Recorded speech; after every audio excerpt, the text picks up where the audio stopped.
Hello and welcome back to the Life After Losses video blog.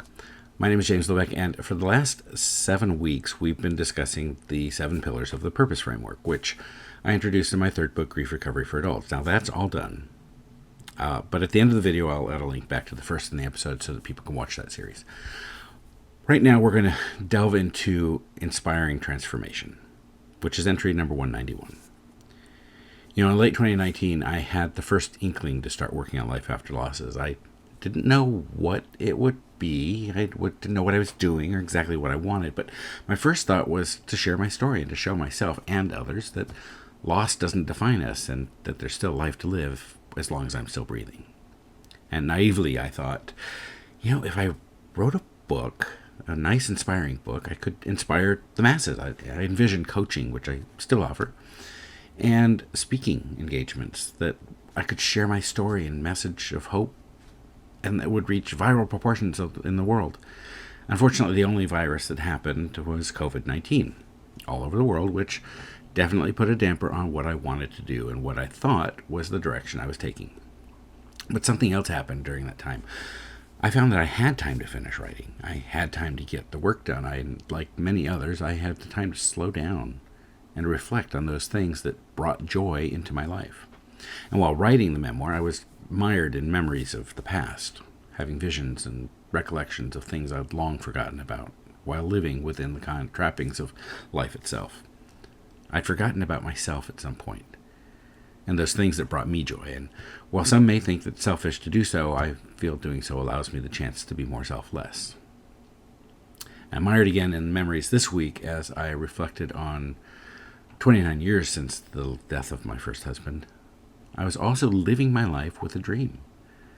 During the pandemic and the self-reflection of writing, I found that I really missed my creative side. I missed acting. And my friend and award-winning writer, director, producer, actor, teacher, coach, mentor, and other multi-hyphenate, Del Shores, also started offering acting classes via Zoom. And now, having been out of the game for more than a few decades, I started taking the beginning class taught by another multi-talented, hyphenated friend, an award-winning hyphenate, Matt Hayes. Now, fast-forwarding, I graduated to the advanced class with Del himself, and my confidence was buoyed, and I set off to find opportunities outside of class once the pandemic restrictions were lifted. Enough for me to do so. To my surprise and delight, I found myself booking roles. Most didn't pay anything, but it was the experience I was after. Life is made up of experiences after all, and that's what I like to collect. Now, fast forwarding to this week, over the past weekend, I was on set of my second full-length independent feature film, doing something I never thought I'd do. My character is a bad guy, and this 57-year-old, and I'll say it, fat guy filmed his first hand-to-hand fight scenes.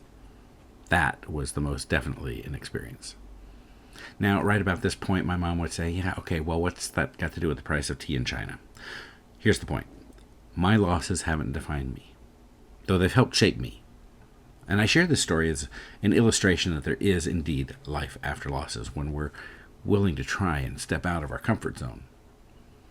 I've spent the last several months also, since I started working on Grief Recovery for Adults, looking at where I want to take this life after losses journey. My mission has become more focused, even if my processes are still a little muddled, and I'm working on that. I've been working on rebranding, and if I'm totally honest, just branding because of the hodgepodge of direction under which I started this process.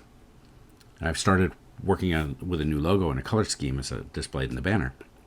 And I'm working with a designer on a cleaner website. I've been embracing video content on YouTube, TikTok, Instagram, and Facebook, and I'm still doing quick daily posts and text, but following it up with a longer video. And you might also find that I have a new tagline on the logo, Inspiring Transformation. After nearly 5 years on this mission, I managed to narrow down my goal to 2 words. I want to inspire others to transform into whomever they desire to be. And while grief and recovery are the cornerstone of the work that I'm doing, they won't be the focus. They can't be the sole focus if I want to inspire transformation. Life after losses is, after all, about life and living. Now, I hope you'll stick around for the next chapter in this journey. And don't forget to subscribe by clicking on the subscribe button somewhere down there. I welcome any feedback down there via email. It's up to you. Until next time.